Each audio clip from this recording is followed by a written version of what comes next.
तो हम पढ़ने जा रहे हैं मैथ। और मैथ भी कौन सी?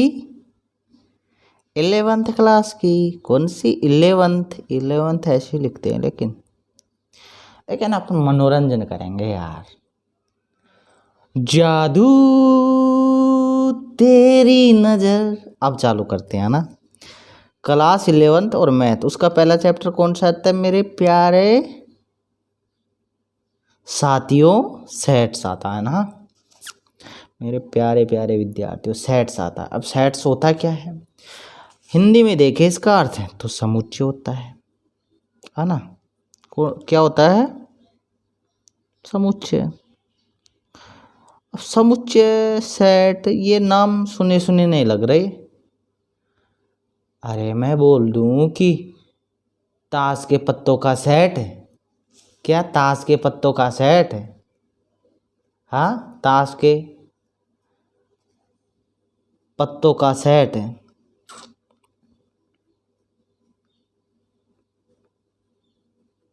है ना। ताश के पत्तों का सेट। और 10 से कम विषम प्राकृत संख्याएं, 10 से कम विषम प्राकृत संख्याएं, यानी कि ये तो ताश के पत्ते तो जानते हो आप सब, है ना। 10 से कम ये होती हैं ओड नंबर। ओड नंबर अपन दोनों मीडियम लेकर चलेंगे, इंग्लिश और हिंदी दोनों, है ना। ओड नंबर, 10 से कम विषम नेचुरल नंबर, यानी कि प्राकृत संख्याएं। तो ये सेट ही तो हैं क्या मेरे दोस्तों? सेट ही हैं ये। लेकिन हम थोड़ी सी बात इन पे कर लेते हैं, इनको बोल लेते हैं थोड़ी देर संग्रह। थोड़ी देर बोलेंगे संग्रह, ये सेट ही हैं। अब संग्रह देखो, संग्रह जो एक साथ जो चीज़ें होती है ना, जैसे ताश के पत्तों का संग्रह, अब इनको संग्रह बोल देता हूँ मैं। ताश के पत्तों का संग्रह, है ना। ताश के पत्तों का संग्रह, सेम एग्जाम्पल वही ले लो, है ना। भारत की नदियों का संग्रह, भारत की नदियों, भारत की नदियों का संग्रह। और एक हम ले लेते हैं 210 के प्राइम फैक्टर, है ना। तो प्राइम फैक्टर होते क्या है? पहले तो ये बता, प्राइम नंबर होती क्या है? प्राइम, अरे हिंदी वालों तुम्हारा ये है कि अभाज्य संख्याएं होती क्या है? अभाज्य, थोड़ी थोड़ी तो इंग्लिश सीखनी पड़ेगी हिंदी वालों तुम्हें भी। अभाज्य संख्या क्या होती है? तो हम यहाँ पर लिखते हैं अभाज्य संख्या। बताओ, जिनका HCF एक होता है, 10th में पहला ही चैप्टर था HCF का। HCF कैसे निकालते? जिनका HCF एक होता है, जिनका HCF एक होता है ना। तो HCF कैसे निकालते हैं जानते हो आप सब? नहीं जानते हो? याद दिलाऊं क्या? अब HCF निकालूंगा तो टाइम बहुत लग जाएगा। तो अपन क्या करते हैं, जैसे 2, सीधा HCF नहीं, ऐसे देख लो 2 3 5 7 ऐसे चलती जाती हैं। इसमें क्या है, एक का अभाज्य संख्या, एक का और 1 और स्वयं के अलावा किसी और संख्या का इनमें भाग नहीं जाता। अब साथ में बताओ, साथ में किसी और संख्या का, मैं अभाज्य संख्या ले लेता हूँ, बड़ी सी ले लेता हूँ, ये 37 ले ली मैंने। ये अभाज्य संख्या होती है ना, 100 तक ध्यान रहनी चाहिए अपनों को भी। अभाज्य संख्या होती है 37। तो बताओ इसमें किस किस संख्या का भाग जा रहा है? आप बोलोगे 37 में तो सर 1 का जा रहा है और 37 का जा रहा है, इसके अलावा तो कोई जा रहा ही नहीं है। तो ऐसे आ जाए ना कंडीशन, खुद का जाए और 1 का जाए, तो वही कहलाती है अपनी क्या? Prime number. क्या कहलाती है? Prime number. आई बात समझ में? प्राइम नंबर ये होती है। तो अब बात थी कि 210 के अभाज्य गुणनखंड निकालो। 210 के अभाज्य गुणनखंड। तो अभाज्य गुणनखंड कैसे निकाल रहे हैं कि ओनली यहाँ पर भाग देना, तो अभाज्य ही आनी चाहिए। तो 2 एकम 2, फिर इसमें भाग नहीं गया, एक में तो 0 उतार ली, 2 पंजे 10 है ना। फिर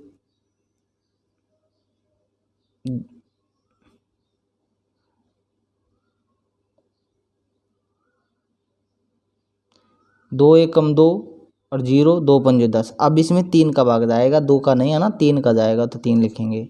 3 तिया 9, 3 पंजो 15। अब किसका जाएगा? अब इसमें 3 के बाद में 4 का नहीं जाएगा, 5 का जाएगा, तो 5 7 35 7। तो यह है ना यहाँ के, ये 2 3 5 और 7, 2 3 5 7। ये क्या है अपने? 2 इंटू 3 इंटू 5 इंटू 7। ये अभाज्य गुणनखंड है, इनको ऐसे भी लिख सकते हैं, लेकिन अपने तो ये आए हैं 2 3 5 7, है ना। ये संग्रह है इनका, अभाज्य गुणनखंडों का संग्रह। ठीक है ना। एक समीकरण दे रखा आपको, ये दिया इसने कि x² माइनस 5x प्लस 6, इसके मूल निकालो, रूट निकालो, है ना। यानी कि जीरोज फाइंड करो, इनके जीरोज फाइंड करो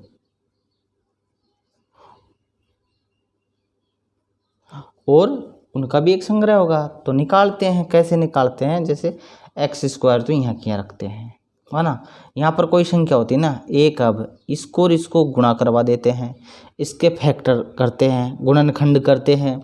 अब 6 का गुणनखंड किया ना, तो देखो 2 तिया 6, ये फैक्टर आए, यानी कि 2 और 3 आए।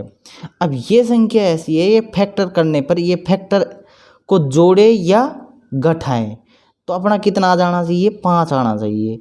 तो अपन इनको जोड़ेंगे ना, -3x करेंगे, -2x करेंगे, जोड़ना या घटाना है, तो देख लो आ रहा है 5, है ना, तो +6। इसका इस प्रकार होगा, यानी कि 3 पदों से 4 पदों में आना पड़ता है अपना को। ठीक है ना। अब यहाँ लिखेंगे x। क्या लिखेंगे? x। क्यों लिखेंगे? क्योंकि x इसमें कॉमन लेंगे तो x कॉमन आ रहा है, फिर लिखेंगे यहाँ x। क्यों लिखेंगे? क्योंकि x² में कॉमन का मतलब भाग देना, और x² से x², यानी कि x² का मतलब 2 बार लिखना होता है ये, और नीचे x लिखेंगे, भाग दिया तो एक x बचेगा, वो बच गई ये x, और 3x में x का भाग दिया तो क्या आएगा? 3 आएगा। पहला है ना आपका एक क्लास, और 11th में एंट्री मारी आपने, तो धीरे धीरे ही चलना पड़ेगा मेरे को। तो 2 -2 ले लेते हैं। क्यों ले लेते हैं -2? क्योंकि यहाँ पर जो आ गया ना, जो अपना ये, तो यहाँ भी ये ही आने वाला है, उसके हिसाब से आप यहाँ पर कॉमन लिया करो। तो -2 ले लिया, तो -2 में इसका भाग देंगे, -2 में -2x में भाग देंगे, तो माइनस माइनस प्लस हो जाता है, भाग देने फिर कट जाता है चिन्ह, तो x बच गया। और प्लस में माइनस का भाग देंगे माइनस, और 6 में भाग देंगे 2 का, तो 3 बार, तो ये आ गया ना। अभी ऐसे करते हैं, फिर क्या? अब x -3 कॉमन आ रहा है या नहीं? x -3 कॉमन आ रहा है या नहीं? आप बोलोगे आ रहा है।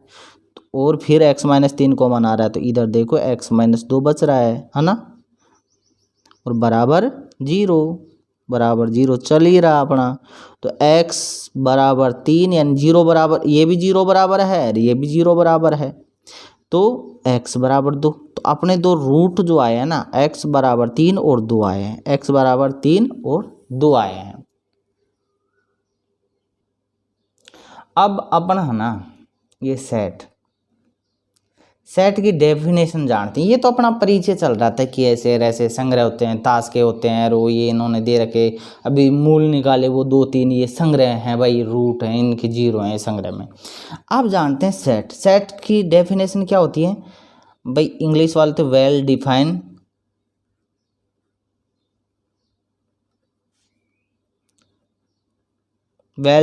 कलेक्शन ऑफ ए ऑब्जेक्ट्स, है ना। और हिंदी वाले करेंगे सुनिश्चित, सुनिश्चित तथा सुपरिभाषित,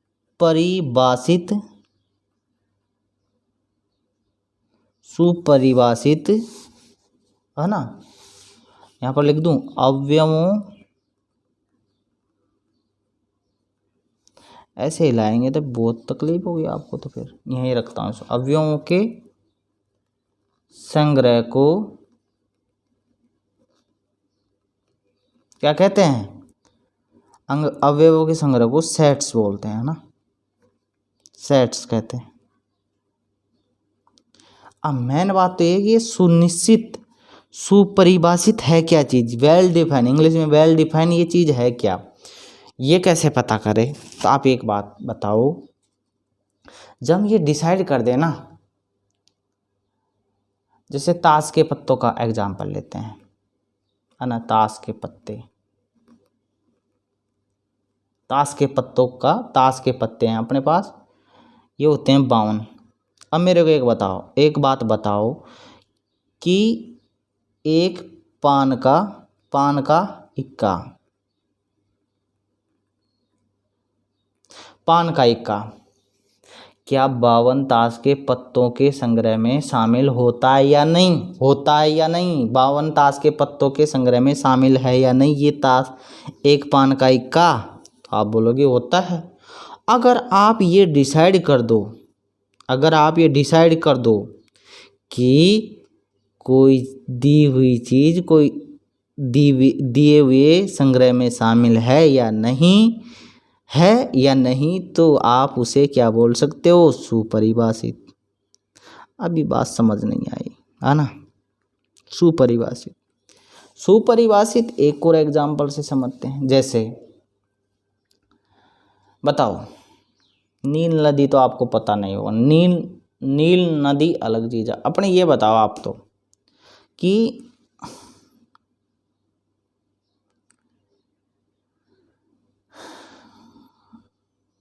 नील नदी का ही लेते हैं एग्जाम्पल, है ना, ये विदेश की नदी है, नील नदी आपने पढ़ी होगी, नील नदी है ना, तो ये विदेश की। क्या ये भारत की नदियों के संग्रह में है, आती है या नहीं? आप बोलोगे नहीं आती है।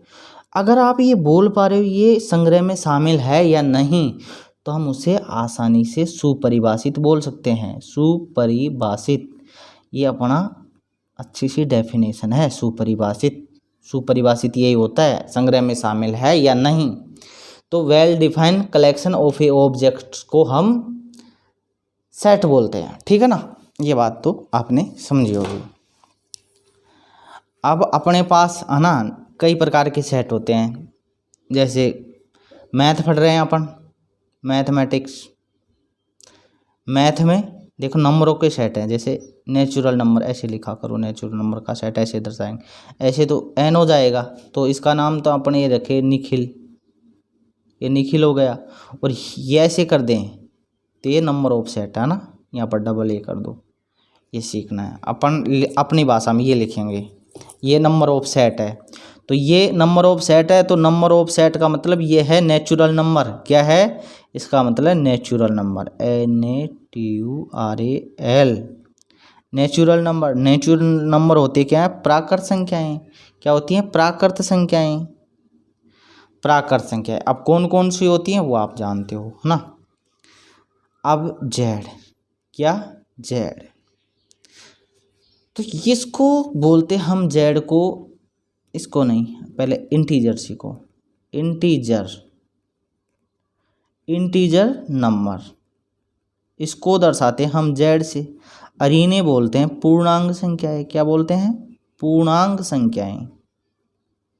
पूर्णांक संख्याएं होती कौन कौन सी हैं आप बोलो, आप बताओ। आपका तो लेवल कमज़ोर होगा थोड़ा सा, तो मैं बता देता हूँ। माइनस अनंत होती है, डॉट डॉट लगाया, 3 बिंदी दर्शा दिया करो यहाँ पर, इसका मतलब होता है अनंत तक चल रही है चीज़ें, है ना। -2, -1, इसमें 0 भी शामिल होता है, 1, 2 और फिर हम अनंत तक ले जाते हैं इसको, है ना, ठीक है ना। पूर्णांक संख्या हो गई, इसको जेड से डिनोट करते हैं। किससे? जेड से डिनोट करते हैं। आ रही है ना बात समझ में? अब इसके बाद में अपन है क्यू। एनसीईआरटी में जो दे रखा वो बताता चलता हूँ मैं। तो क्यू का मतलब है रैशनल नंबर। क्या? Rational number. अब रैशनल नंबर होते क्या हैं? जिनको पी वाई क्यू के रूप में लिख सके हम। किसमें? पी वाई क्यू की फॉर्म में। अब पी वाई क्यू की फॉर्म में लिख सके और Q not equal to zero होना चाहिए। इसका मतलब होता है कि क्यू बराबर जीरो नहीं होना चाहिए। अगर जीरो हो गया ना तो ये अनंत हो जाएगा। तो rational number P Y Q की फॉर्म में होती हैं, ठीक है ना। और इनका जी सी डी कितना बचना चाहिए? जी सी डी 1 होना चाहिए। जी सी डी यानी greatest common divisor. Greatest common divisor यानी कि मैं एच सी एफ की बात कर रहा हूँ। लास्ट में जैसे अब ये 3/2 बच गया ना, 2/3 है ना, ये बच गया। तो ये इसका जो एच सी एफ है एक ही है। कितना है? 1। अब 1 है, यहाँ पर जेड प्लस कर दूँ मैं तो ये इंटीजर होता है, तो ये धन पूर्णांक हो जाएंगी यानी कि पॉजिटिव इंटीजर हो जाएंगी, है ना, पॉजिटिव इंटीजर। और मैं कर दूँ आर प्लस तो ये रियल नंबर होती हैं। तो आर का मतलब ये होता है ना वास्तविक संख्याएं। वास्तविक संख्याएं तो जानते हैं कितनी प्रकार की होती हैं। वास्तविक संख्याएं या रियल नंबर, या रियल नंबर, इंग्लिश में रियल नंबर कर लेंगे अपन। ये हो गई। तो वास्तविक संख्याएं देखो, इसमें एन भी आ जाएगा, है ना। इसमें ऐसे कर देता हूँ मैं, ये यूनियन होता है इसमें। इसका मतलब सब चीज़ों को सम्मिलित कर लो। क्या? सब चीज़ों को सम्मिलित कर लो। बोरिंग सी लग रही है क्या? दिल दीवाना है, दिल तो पागल है, दिल दीवाना है पहली पहली बार। इसका मतलब है इसको सम्मिलित कर लो। तो एन को सम्मिलित कर लिया, फिर इसके बाद में जेड को सम्मिलित कर लिया, फिर इसके बाद में क्यू को सम्मिलित कर लेंगे, फिर इसके बाद में रियल नंबर को सम्मिलित कर लेंगे। तो ये वास्तविक संख्याएं हैं। रैशनल। और ये और कर लेते हैं चलो, इसमें ये यू है ना, ये यूनियन को दर्शा रहा है। अपन सीखेंगे इसी चैप्टर में। ये अपरिमेय संख्याओं कर लिया, तो ये सारी क्या है? वास्तविक। तो अपन बात ही कर रहे तो वास्तविक नहीं लेंगे इसमें ना। यहाँ पर क्यू ले लो, क्यू यहाँ पर, फिर एक यहाँ पर। तो ये सारी ऐड हो गई, ये सारी रियल नंबर कहलाती हैं। परिमेय, अपरिमेय और नेचुरल, पूर्णांक, पूर्ण संख्याएं, इवन नंबर, ओड नंबर, अभाज्य संख्या, ये सारी क्या हैं? वास्तविक संख्याएं। आई होगी बात समझ में। तो मेरे प्यारे साथियों, अब सुपरिभाषित समझ आ गया था क्या? एक एग्जांपल छोड़ दिया मैंने, वो छोड़ दिया कि ये बताओ कि आपकी यहाँ पर है ना, आपकी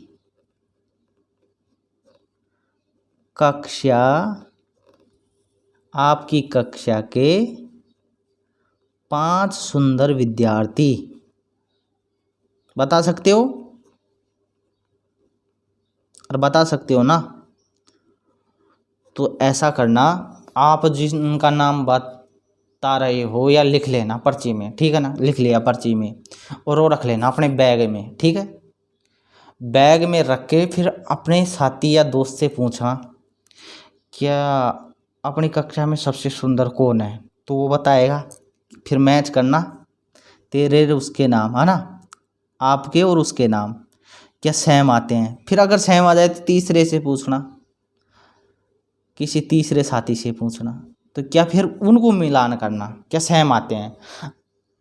अगर सेम आ जाए तो फिर तो बात सही होगी, लेकिन तीसरे को सेम आ जाए, चौथे से पूछना, पांचवें से पूछना, रुकना मत। जब तक सेम आते रहे तब तक रुकना मत। जब अलग आ जाए तब रुक जाना, है ना। तो अलग आ जाए ना तब रुक जाना, तो अलग आ जाएंगे एक टाइम पे। तो अलग आ जाते हैं ना, तो इसे बोलते हैं कि सुपरिभाषित नहीं है।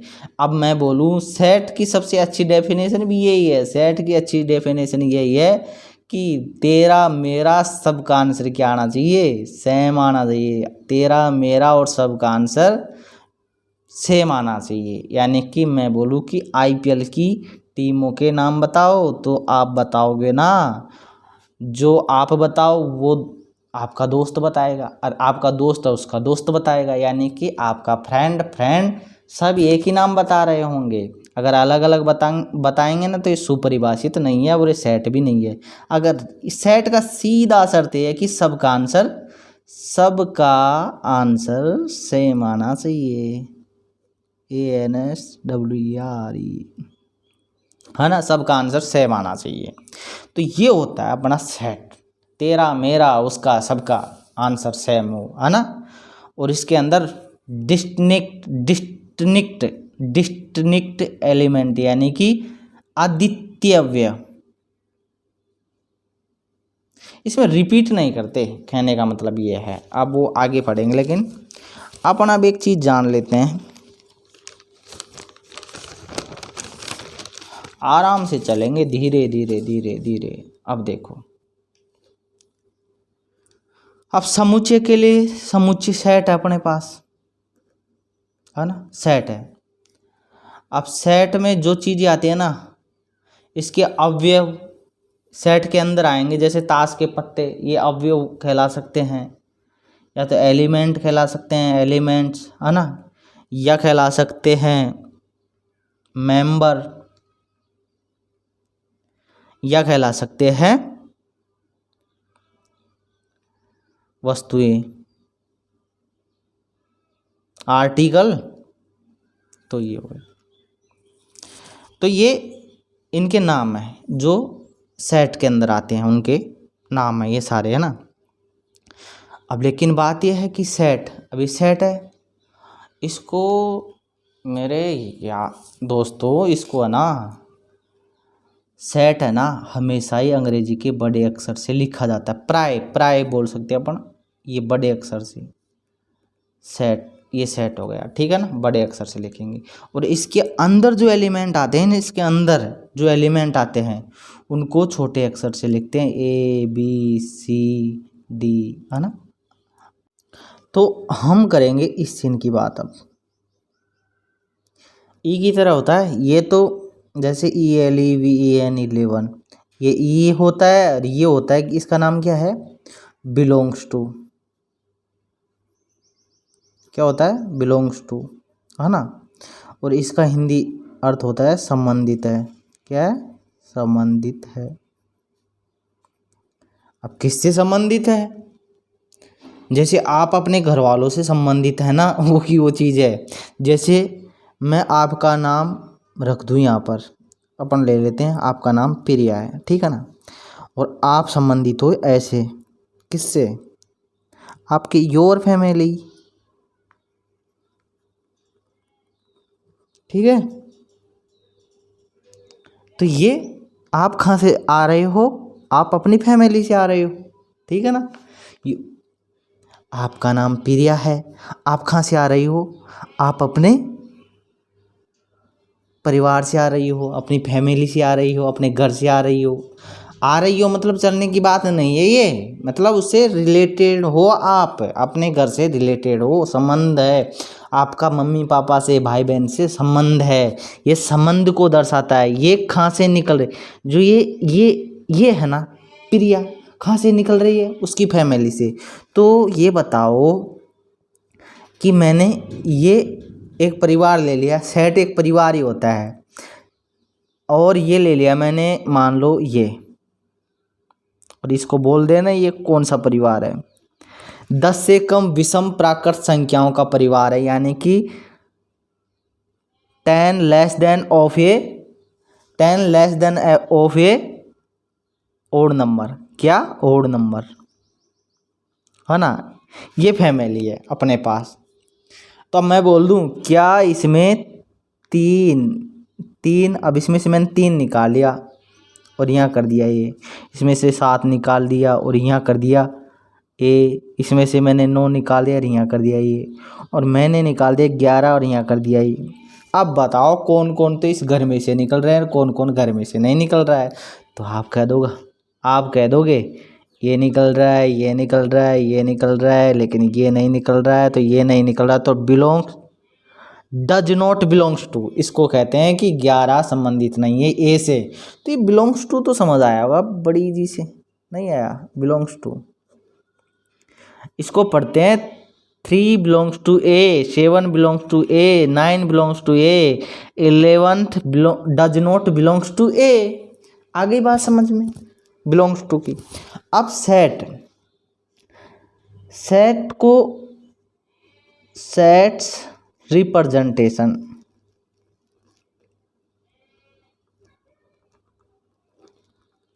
है ना, समुच्चय का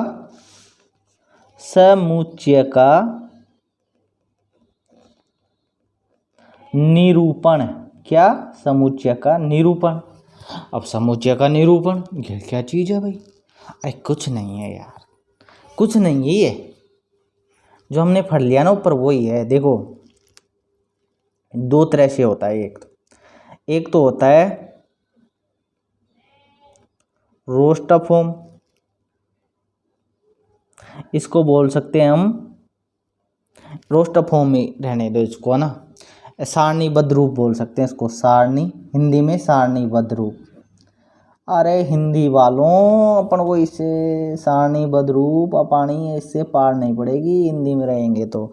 और दूसरा क्या है? सेट बिल्डर फॉर्म, नाम से ही पता पड़ा, बिल्डर यानी कि निर्माण हो रहा भाई, तो इसको हिंदी में बोलते हैं समुच्चय निर्माण रूप, है ना, समुच्चय निर्माण रूप। ये हो गया। तो 2 हैं अपन के, जो अपन को ये करने हैं ना, क्या? सेट को रिप्रेजेंटेशन करना, सेट का रिप्रेजेंट करना, रिप्रेजेंटेशन, है ना। तो ये 2 तरीके से होता है। तो पहला रोस्टर, आप देखते हैं कि रोस्टर होती क्या है, रोस्टर फॉर्म होती क्या भाई? अरे रोस्टर फॉर्म कुछ नहीं है, ये सेट हम हमेशा ही बड़े अक्षर से लिखते हैं और यहाँ पर बराबर का चिन्ह लगा देते हैं। और आपकी फैमिली है ना, जिसमें आ रहे हैं, प्रिया आ रही है, आपके पापा का नाम क्या लिखें? अक्षय है, आपकी मम्मी का नाम अनीता है ना, और आपका भाई का नाम और ले लेते हैं। आपका भाई है, क्या लिखूं?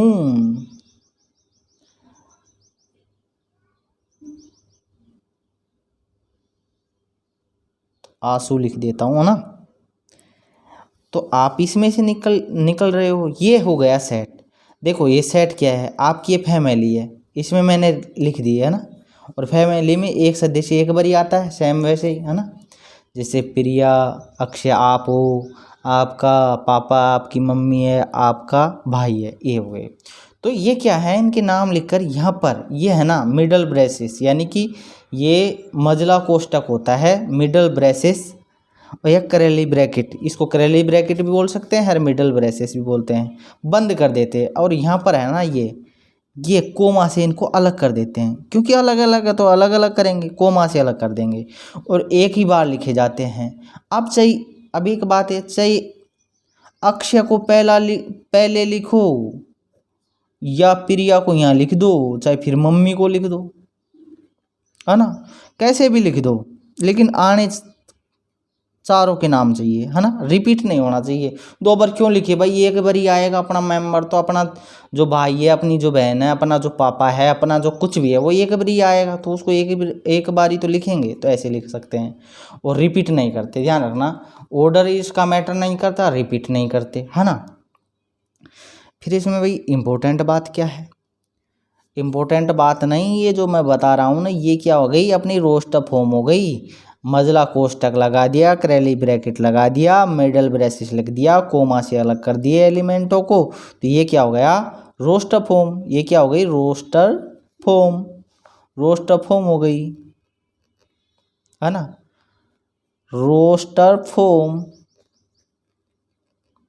तो रोस्टर फॉर्म में कोई दिक्कत, अब मैं बोलूँ कि अंग्रेजी वर्णमाला के स्वर लिखो, अंग्रेजी वर्णमाला के स्वर लिखो आप रोस्टर फॉर्म में, तो अंग्रेजी वर्णमाला के स्वर कौन कौन से होते? ए, ई, आई, ओ, यू लिख दिया आपने।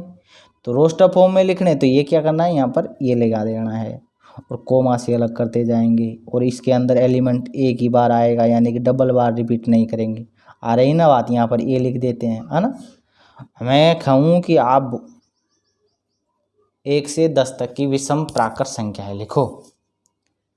तो 1, 3, 4 नहीं होती है विषम, तो 5, 7 और 9 हो गई ना विषम। तो ये विषम, और एक करली ब्रैकेट लगा दिया यहाँ पर, इससे कोमा से अलग कर दिया, तो ये क्या हो जाता है, सेपरेट कर दिया इन एलिमेंटों को। ये कहलाते हैं एलिमेंट, मैंने बताया ये है। तो ये होती है रोस्टर फॉर्म। रोस्टर फॉर्म कुछ नहीं है, बस एलिमेंटों को लिखने का एक बहाना है।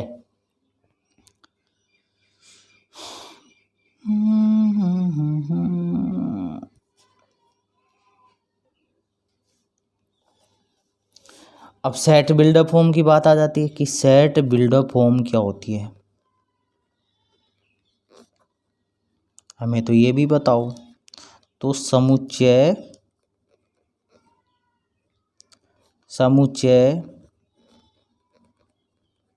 निर्माण रूप,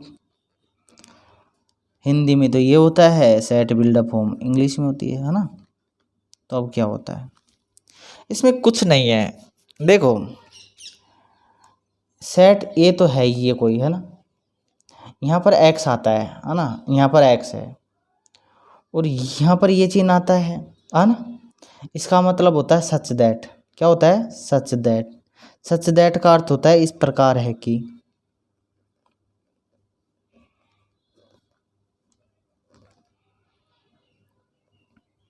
ठीक है, इस प्रकार है कि एक्स इस प्रकार है कि जहाँ पर एक्स क्या है, जहाँ पर एक्स अब कोई प्रॉपर्टी धारण कर रखी होगी किसी चीज़ ने, जैसे हम इसको लिखेंगे सेट बिल्डर फॉर्म में। देखो 3, 6, 9 और 12 को मैं कहूँ इसको सेट बिल्डर फॉर्म में लिखो, तो इसकी प्रॉपर्टी क्या है, ये 3 के मल्टीपल है। तो कैसे लिखेंगे कि x = 3n, और n क्या है, n बिलोंग कर रहा है नेचुरल नंबर से। और n भी देखो, जो n है वो कहाँ से कहाँ तक है, आप बोलोगे n आना जो 4 के बराबर, ये 4 के बराबर, ये 4 से छोटा हो गया ना। तो ये n की वैल्यू रखनी है अपन को, क्या क्या आएंगी, लेस देन का मतलब 4 के बराबर तो आ जानी चाहिए, लेकिन 4 से बड़ी नहीं होनी चाहिए, क्योंकि ये चिन्ह अगर जिधर खुला होता है ना वो बड़ा होता है। अब 4 और यहाँ पर ये बराबर है, 4 ले सकते हैं लेकिन इससे छोटे वाले ले लेंगे। 1 ले सकते हैं, 1 ले सकते हैं, 2 ले सकते हैं, 3 ले सकते हैं, बराबर आने की वजह से 4 भी ले सकते हैं। तो 1 से 4 तक ले सकते हैं संख्याएं। तो इसका मतलब ये हुआ कि हम यहाँ पर क्या लिखें, x = 3n, और n क्या है अपने पास, लेस देन 4 है, और ये n आ कहाँ से रहा है, आ रहा अपने पास n नेचुरल नंबर से, तो बिलोंग्स टू कर रहा है अपना नेचुरल नंबर। तो इस प्रकार देखो x इस प्रकार से है कि जहाँ पर x = 3n, यहाँ पर n की वैल्यू रखेंगे 1, 2, 3, 4, तो वही वैल्यू आएगी जो ये आ रही है, ठीक है ना। 1 रखी तो 3 आएगा, 2 रखा तो 6 आएगा, 3 रखा तो 9 आएगा, 4 रखा तो 12 आएगा, ठीक है। और हम 4 के बराबर ही रख सकते हैं, 4 या 4 से छोटा, और n कहाँ से आ रहा है, नेचुरल नंबर से। अब यहाँ पर जेड कर देता ना, फिर तो कुछ भी रखते जाओ, n से छोटे तो बहुत सारे हो गए, ये 4 से छोटे तो बहुत सारे हो जाएंगे, नेगेटिव नंबर 4 से छोटा ही तो होता है, इसका भी ध्यान रखना ज़रूरी है। ये भी लिखते हैं इसमें, ठीक है ना। ये होती है रोस्टर फॉर्म। या फिर हिंदी में जैसे अंग्रेजी वर्णमाला के स्वर हैं कोई, ये तो रोस्टर फॉर्म हो गई अपने पास। ये देखो ये और मैंने इसमें रख दिया अंग्रेजी वर्णमाला के, अरे यार मैं ऐसे लिख देता हूँ ना, ये हो गए ना A, E, I, O, U, है ना। अब आप लिखो इनको सेट बिल्डर फॉर्म में, है ना। सेट बिल्डर A लिख दिया यहाँ पे। एक्स इस प्रकार से है कि जहाँ पर एक्स एक अंग्रेजी वर्णमाला स्वर है।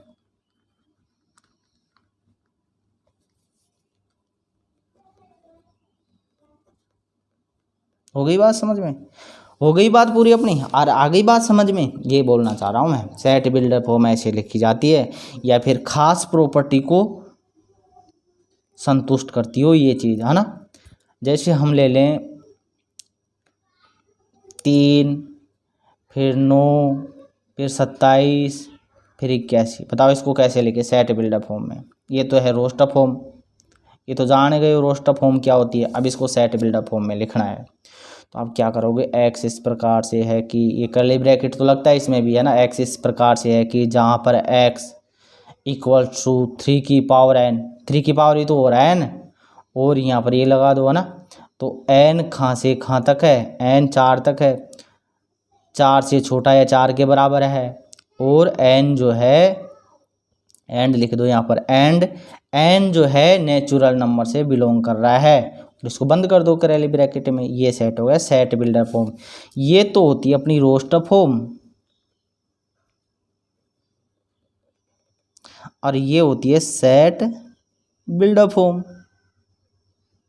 मज़ा नहीं आ रहा है क्या? नहीं आ रहा तो गाना सुनो अपन का। तो मैं फिर भी तुमको चाहूँगा, किसको? हम ही सेट बिल्डर फॉर्म को और रोस्टर फॉर्म को चाहेंगे, क्योंकि ये समझ नहीं आ रहा तब भी चाहेंगे। ऐसे ज़रूरी हो मुझको तुम, जैसे हवाएं सांसों को, ऐसे तलाशूं मैं तुमको, जैसे कि पैर जमीनों को, हंसना या रोना। अब देखो बात यह है कि अपना जो 1.1 एक्सरसाइज चलेगी, अपना जो इंट्रोडक्शन था वो पूरा हो चुका है। अब 1.1 करेंगे।